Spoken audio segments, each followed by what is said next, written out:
Well, good morning, everybody. I'm Jan Erickson from Stepping Aside, and welcome to Somewhat Daily Tarot and Rune for Tuesday, the 4th of August, 2020. Well, let me get my notes up here so I can help remember my rune order here. That's really the only reason I have them up. But sometimes I forget, okay, where was all yous again? Was that 14 or 15 or what? I don't know. So that's why I have my notes up. Let's see, get these up where they're supposed to be, just in case I forget something there. I have so many interpretations for so many different things that I think it's just helpful to have notes up just in case you forget something. So in any event, I hope everybody's doing well today. I have more fruit leather to do here as soon as I'm done here. We did some more raspberries last night, and it was so, I think we got in the house a little after 8 o'clock, and I just did not want to, spend, it takes about 12 hours, and you have to rotate the trays, and so every few hours you have to do that, and for even drying, I guess. But anyway, I didn't want to be up in the middle of the night doing that, so I'm going to do that this morning after I'm done here. And get that all whipped up and pour it onto the dry. Oh, I have some new silicone sheets that are this. They just fit right on there. They're specially for my Excalibur dryer, and I need to actually buy a second set of them. I should have done that because I have 2 Excalibur dryers, but I can't imagine I would do more than 9 trays of fruit leather at any given time, so I don't know. I hope that we don't ever spray our apple trees, so it would be nice if we could get some apple fruit leather done too, but I don't know. We'll see. My husband was looking at one of the trees, and they're looking pretty wormy, so it's kind of a pain to have to cut around all that, because that's really all you have to do. We just make applesauce, and he likes to freeze apple too for doing pies and crisps and things in the wintertime. I don't know why my husband started cooking. Well, actually, I do know. It was because I was ill. And although when we got married, we've been married for 41 years, and when we got married, I didn't really know how to make a pie. I really had never done one on my own. I'd watched my mother make them, but I really had never, I'd done other things, but I just had never made a pie. When I was 21 when we got married, I was out of college for a year.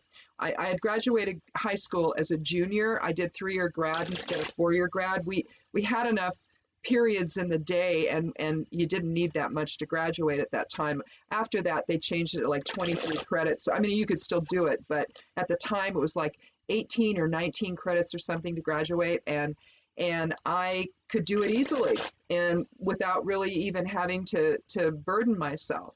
And so so I did. And so I graduated college when I was 20, and so by the time, a little over a year later, I was married. But so I didn't really have a whole lot of time to learn how to do those things before I got married. I mean, I could cook, but and I think I did pretty well. But at the time, I was really the one doing most of the cooking, other than he would do the grilling. So it was quite, gender specific as to what we did. But I don't know. Now, since I was sick for so long, it's not that I'd never cooked, I did, but for the most part, I didn't. And having rheumatoid arthritis when it's severe is terribly debilitating. And so, you're not going to want to be on your feet. My feet were so swollen for 13 years. And so, and I was in such pain, and so after, the day I would just sit. And so he would cook, and over time, and bake and do all kinds of things. But he was the one that made the pie, and it was a peach pie initially, and it was outstanding. So I knew he had potential. And now, he does over half the cooking. I probably 3/4 of the cooking. He does breakfast. Once in a while I do breakfast. And I have, you know, I still cook, but for the most part, um, you know, he's doing a lot of it now, and it's really cool because he's getting more creative and everything with how he does stuff. He's now he'll make things without using a recipe, and they turn out great. He made some chocolate cookies with white chocolate chips last night, and I said, you know, you cannot send those to the grandkids. You really can't. We sent him some shortbread ones he did yesterday, and so hopefully they'll get them today. But he can't. That's just too much chocolate, too much sugar for kids that are 3 and 1. So anyway, we're going to keep those, but they're outstanding, and I'm not a chocolate fan. So, and they almost taste like brownies. And the other thing we've been doing is we've been putting hot pepper in everything, including our baked goods. It just, oh my goodness, if you haven't done that, add some cayenne or Thai pepper to stuff, and it just wakes everything up and gives it such, oh my goodness. Anyway, it's incredible. So we grow cayenne pepper and we grow Thai pepper and all of that, and we collect it and dry it, and he likes black pepper too, but I put red pepper on everything now. It's just a condiment. It's just a seasoning. Goes on everything. We first had it on the coast over at Seaside. We went into a place and they had this display of jellies and jams that had red pepper in it. And I'm thinking, oh, you're kidding. And I mean, I think I had heard of it, but I'd never had any. And so we bought some and went back and bought some more. And after that, you know, our life is, that's just what we do. We put it on everything now. Trust me. You'll thank me if you do this. You'll go, oh my God, I had no idea what I was missing. So anyway, that's enough of that. If this is your first time here, I chat a little bit while I shuffle. Otherwise, you're just going to sit and watch me shuffle, and that's no fun. So anyway, I gab a little bit, and then we're going to get started. We're going to do that now. So if this is your first time here, welcome. Thank you so much for coming by. I hope you click subscribe on the YouTube channel here and come back. I do an Esoteric Influences reading every day. This I do 4 days a week, Monday through Thursday. Unless last week I did a special edition on Friday because things were happening in the world and I needed to know what was going on. And so what is all this about? And so I did it, and I did an extra reading last week. But basically, I shuffle a little bit, I talk a little bit, and then we get on with the reading, and I'm going to do 3 cards. I'm going to take them randomly, so I'll take the 13th one each time. If we need to add more, we will, but first we'll talk about the 3. If not, we'll move on to a rune from the Elder Futhark bag, and we will close out with a Geomancy Rune, and we'll let you get on with your day. So, let's go ahead and take our first card.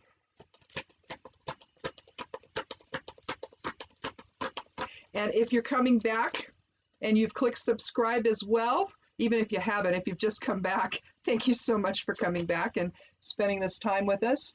I love this card. The Three of Pentacles.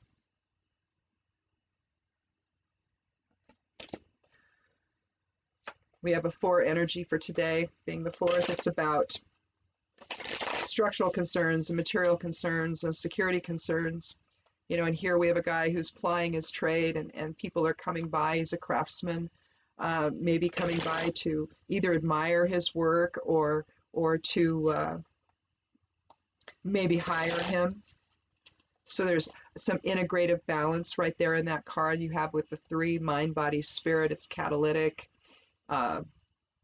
So I think that, but I think we're also talking about material concerns in our everyday life right now, particularly trying to deal with the effects of this pandemic. And maybe your job is, you know, the Congress, of course, hasn't reallocated any more extra unemployment stuff. So hopefully your state's doing some of that. I know some states are, but things are tough right now because we just don't know, and it's confusing.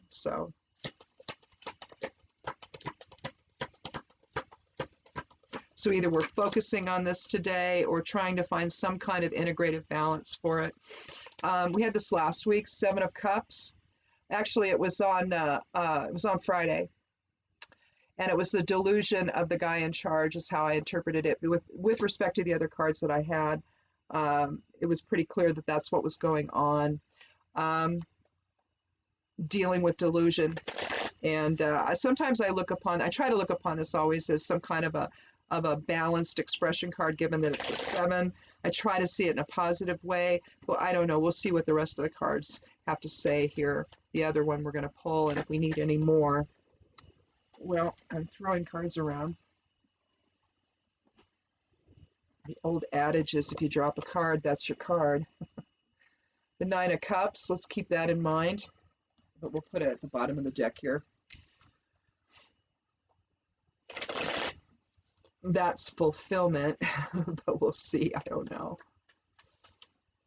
You know, the part about the 7 of Cups, though, it can be about dreaming new dreams and about possibility, the possibilities to come. If you don't spend time doing that, if you just stay in the flow all the time of everything you got to do in life, if you don't take time to dream and think big, then how does anything ever progress?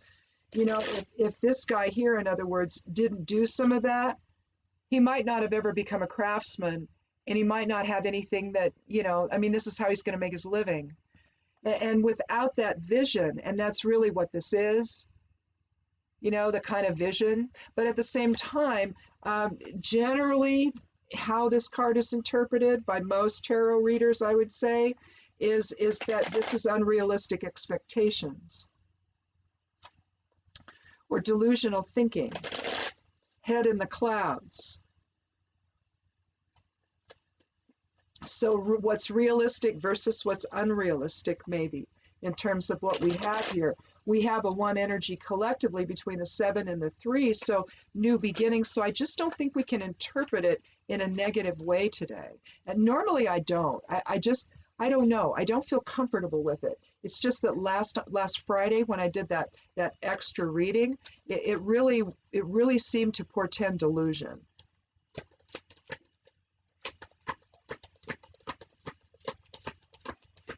I think that was when the impeached one came out and said, "Oh yeah, I'm gonna make sure that, you know, he's gonna affect the election, right? The ability to vote by making sure you can't. He's gonna defund the post office, right, or slow it down, or do something so it affects mail service. So if we're all voting by mail, it's gonna affect that, right? No, no, no, no, no, it won't. No, it won't.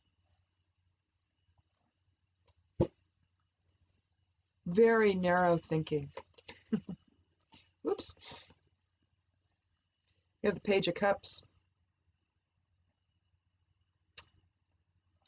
which we had the 9, the one that I threw on the floor, so remember that one. But, so we're still at a 1 energy. But the thing is if we did number the court cards, the page would be the 11, and so that would be, you know, enlightenment, the master number for enlightenment and illumination and awakening and all of that, you know. So, but basically, depending upon what it's having to do with, anytime you're looking at the court cards, you're looking at either the qualities of the card, of say the individual on the card, or you're looking at the individual themselves. So here you're talking about a youthful person, and we're going to put that at the beginning, I think.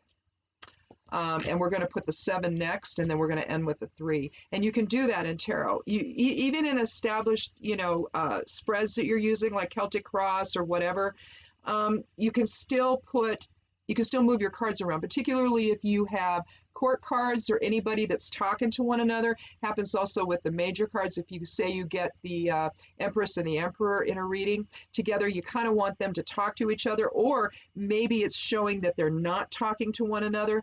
That can also be relevant, and so move them around. It makes sense to do so.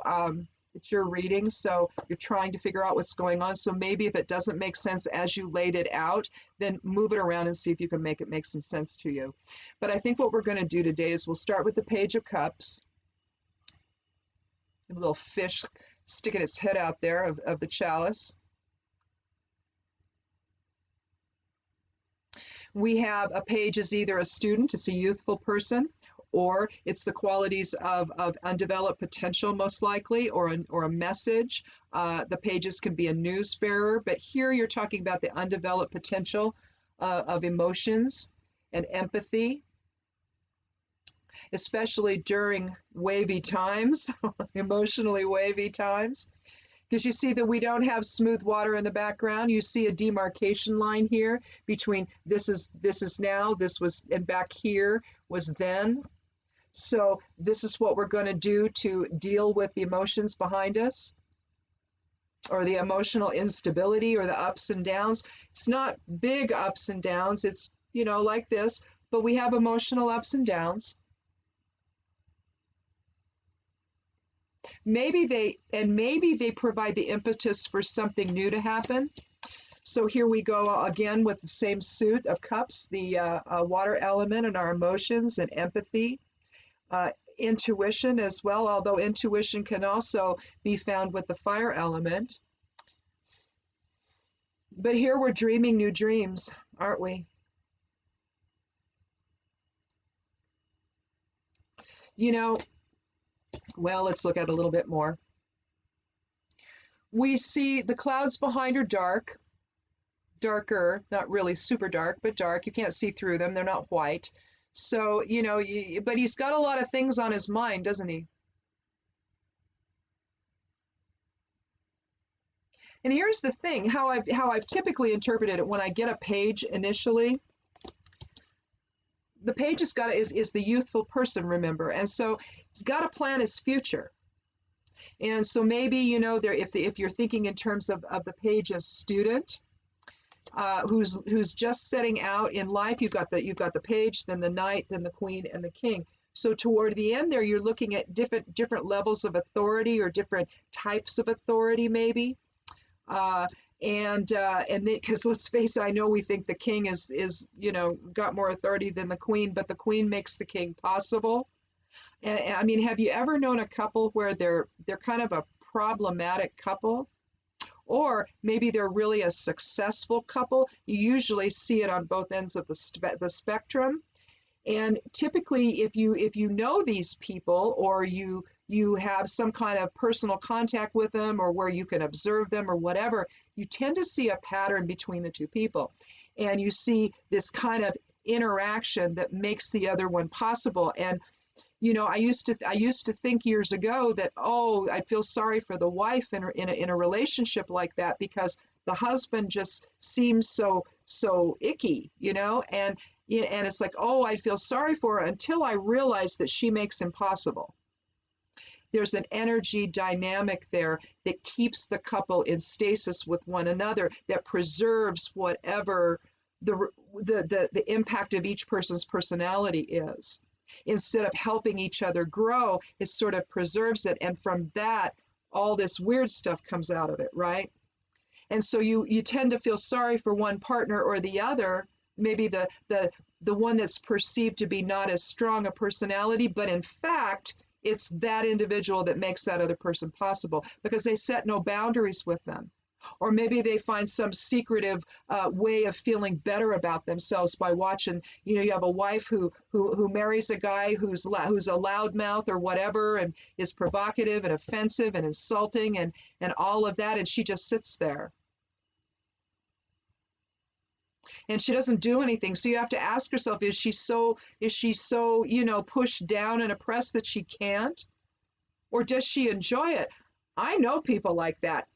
Those and the couple in question, she enjoys it. So you see, they make each other possible.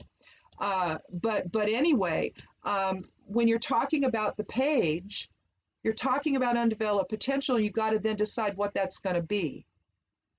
All the possibilities. Whenever I get this with students, it's they're dreaming new dreams, basically, for their future. They're trying to figure out, where do I want to go in life? Maybe he's at the end of his education and he's getting ready to graduate, to move on into the taking the quest aspect of life, you know, like the knight does. Well, maybe he's done all of this, and now he's trying to figure out, where am I going to go with what all I've learned, right? Well, we find that integrative balance here. The page has decided to become, oops, let's do this the other way.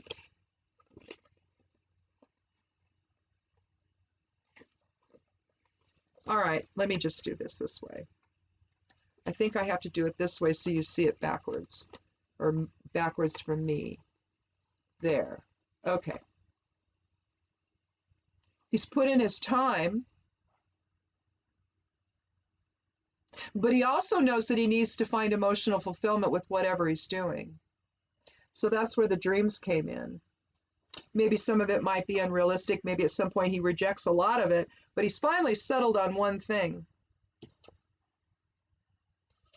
Let's see, the building part. And now he's become a craftsman, hasn't he? He finds emotional fulfillment in it. He finds mind, body, spirit alignment in it. You see the 3 pentagrams up above, or pentacles in this case. Pentacle means the circle is around it. It's there. The pentagram is encircled. Then it becomes a pentacle. He's standing up on a bench there, plying his trade. People have come by to admire it, perhaps to hire him. So in a sense, he comes full circle, doesn't he? You know, from the moment where he decided this is what I'm going to do, he's going to explore different things,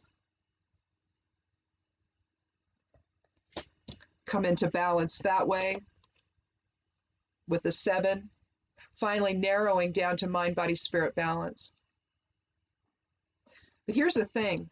Right now with the virus, we have our whole work life has been disrupted. Now, maybe it's the type of work you're doing that can be at home, that can be done at home.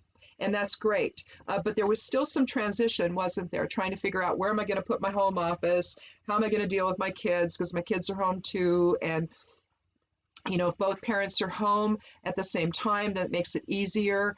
But if not, if you're a single parent, or if one is still out working and is doing so safely, maybe maybe your spouse is a healthcare worker or something, or a first responder of some kind.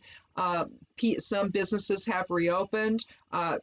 Essential workers such as grocery store workers, maybe you do have one spouse that's still out working, and that's great. You're still bringing in money, but maybe some things have changed.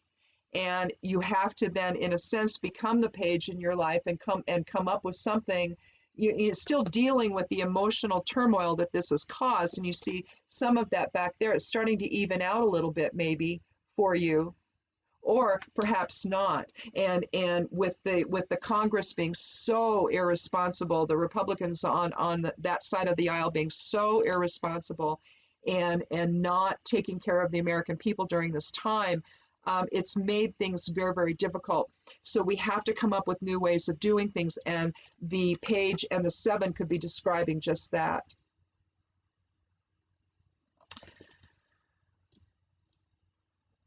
But it also may give you a time to reassess maybe you've taken that time already, and you've taken that time to reassess what it is you're doing and how emotionally fulfilling. You know, sometimes when things like this happen, you know, big things happen that disrupts everybody. It's a bad thing, but there's also, you know, the whole thing when one door closes, another one opens. That's also the energy that's happening right now, where things are restructuring. You have some businesses that can be done remotely, where maybe you only come to the office once a week or once a month or whatever, because there's no reason to. All the work's getting done. You can talk to one another over Skype or Zoom or whatever, or the Microsoft thing that they have now, that they're doing. We have ways of communicating where we don't have to be in the same room with one another. I mean, we have had that for some time, but I think as we understand how serious a virus can be and how a pandemic can be, we may find another way of working. And that's a good thing. Also, we may find another way of educating our kids when we can't send them back to these, you know, little petri dishes called classrooms. I don't know. Lots of things are changing. It evokes emotion, but from that evoked emotion, you then choose another path, right? And in this case, it's brought him into maybe a more personal type of experience as a craftsman versus one that's, say, part of, you know, some big corporation or something like that. So you could see the transition to something more emotionally fulfilling. Let's do one more card. Oh my goodness. I have something interesting happening with a candle here. You can just see the candle, but you can't see what's happening. I have a cascading effect with the, it's finally broken open on the side, and now the candle wax is spilling out all over my little desk over here, my little table, and on my, well, I think I'll be able to pull it off, but not yet. I'll have to use probably a spatula that's stuck to my cloth here. My reading cloth.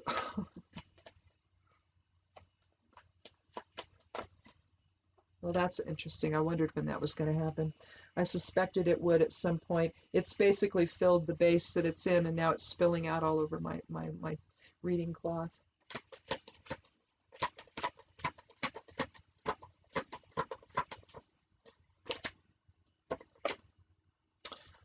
Well, okay, I think that this really is a motivation to toward maybe something a little more emotionally fulfilling in terms of a job. We have a card of change. It's a 5 energy, the 5 of swords. We see the sketchy brown clouds again, demarcation line here.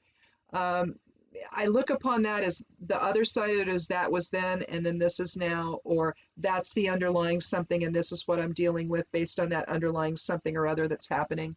And here we have a guy who's picking up the swords. It's basically there's been an argument of some kind or some kind of battle or some where strategically he's won. He's got 3 swords in his hand. The other 2 are on the ground.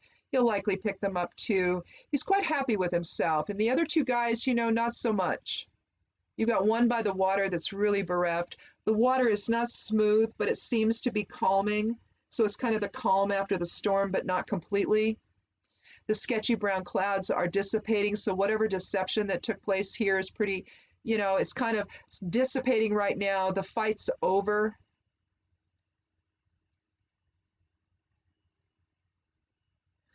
But somebody has won here and they shouldn't have. And I think that you could look at that in terms of oppression. Oppression has won, but has it? You know, that's the thing. We can move around those things now, and we can find other ways of existing. And so whatever challenges have been created by the powers that be here, there's a Vanity Fair article out now about Kushner's involvement in the PPE stuff, and just thinking, well, the virus is just in, you know, the blue states, so oh well. That seems to be the underlying attitude here. And in a way, see, you then get real emotional about that, right? And you feel it's like, okay, fine, I'm going to figure out a way around this. But that's what I think that this represents. There was an initial change that took place based on deception, based on somebody trying to get around something in a way that they shouldn't. Self-dealing comes into play, and we've just had to make a shift, and it was based on emotions. You know, when you lose your job, when your job has to close because of a virus, and you don't know when it's going to be, and you know, the more the time that goes on, you know, it's like, well, when am I going back to work? You know, in spite of all this, we still need to go back to work, right? But we got to figure out a way to do that. And because we don't have anybody in the federal government in charge who knows how to do anything like that. I mean, the playbook was there, but they ignored it, right? So, and they have nothing to replace this with that will help anybody. And anything that we've gotten has been such a pittance that, and now they don't want to give anymore. Because somehow or another, they think everybody's just going to want to sit home on that money and never work again. Are you kidding? Really? But that's what they think. So they're off on break. I don't know. The Senate's gone. House of Representatives is still there, but the Senate is gone. They're gone. They're at home. So I don't know. I don't know what to think about that. But they've put us all in this place where we now have to reconfigure our lives. And I think that emotionally, you basically have to calm down long enough to see all of that rationally and understand that you've got to figure out a way forward. And I think in this case, the sky's the limit with the seven of cups, where we may really have to think outside the box. That's another way I interpret it when I'm interpreting it not as delusion, run amok or something. But you have to figure out a way forward, and maybe this is the opportunity to find one that's more emotionally fulfilling. Because I'll bet it's a whole lot more emotionally fulfilling for this guy to work for himself than it is to work at a big corporation or something else, where he's got no autonomy, he's got no control over what he does. Here, he has the ultimate control. It is between him and that customer, right? I have to do what you want me to do, but I'm going to have my own, creativity within that, because that's really why they're hiring you, is because they appreciate what you do based on your creativity. We have Alyes again today. 15th rune of the Elder Futhark is 6 energy, so we're talking shared abundance, shared purpose, shared direction, and higher self protection. You kind of have antlers like the elk, so it represents the elk. But it also represents the Bifrost bridge between spirit and form, with the heaviest weight being fire, air, and water up above, will and intellect and emotion focusing into physical form, all of which allows us then to choose another way and create a new path.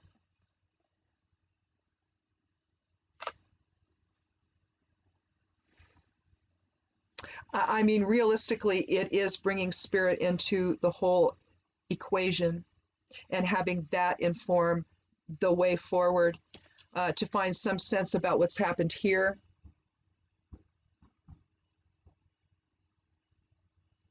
There's a lot of deception when you have the impeached one constantly saying that.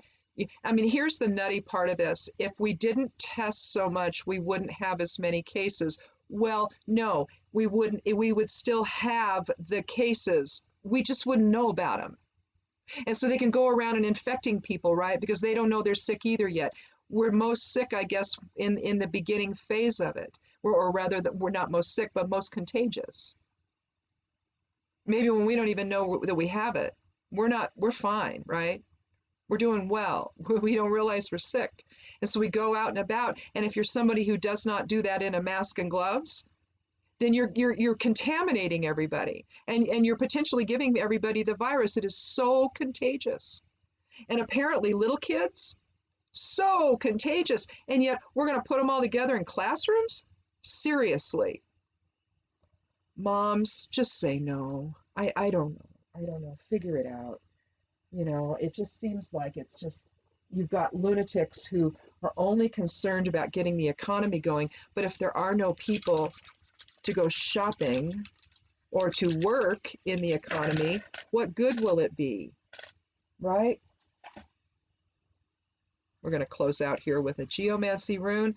Let's see, where was my fire one? Okay, I've got two dots for fire, one for air. Oh, Conjunctio. Harmony and union with others. Where's my paper? There it is. Oh, Lord, where's the pen? There it is. So you've got Conjunctio and you've got Carcer. And Conjunctio is about joining. Carcer is the opposite of it. Its complement is about imprisonment. But here we come into harmony with others today. Kind of looks like Degas, doesn't it? One period ending and another beginning, one phase ending and another beginning. Enlightenment and all of that. But truly, coming together in unity is really an enlightening kind of thing to have happen. Uh, so I think that even if it's just the unity found in mind, body, spirit alignment, you can think of it that way, but it's really not. I mean, it's kind of an outlier, but in terms of coming together with other people, that's really what it's talking about, versus self-imprisonment of isolation or imposed isolation.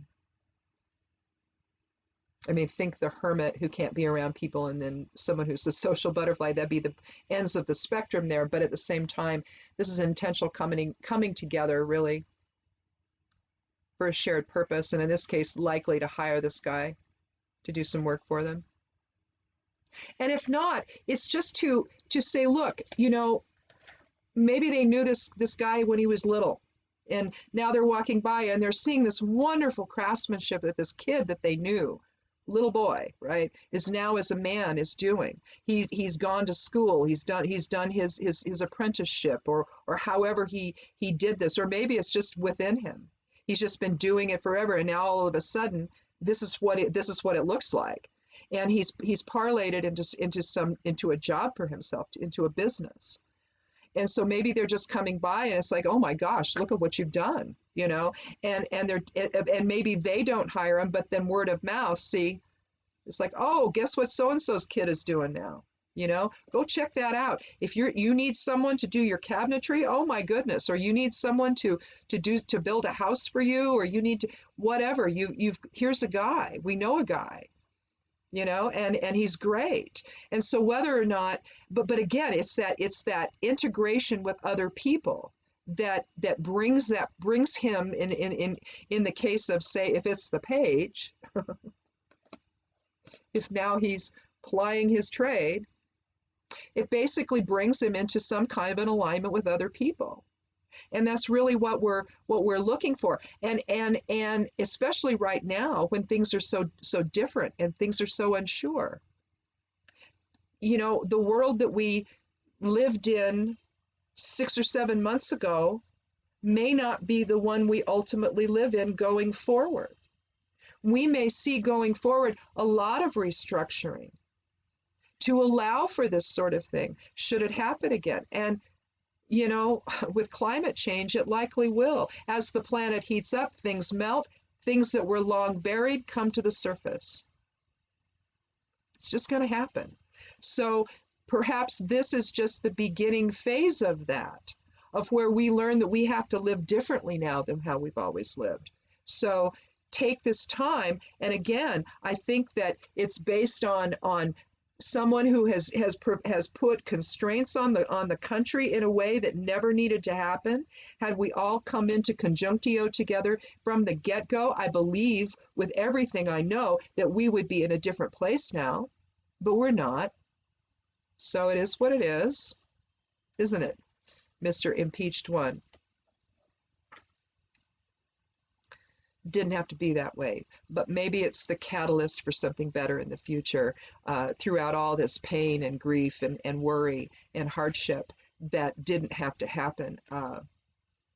Maybe it's telling us something about our future and giving us the opportunity to reshape it in a way that makes more sense, especially depending on what the world's going to look like here when all is said and done.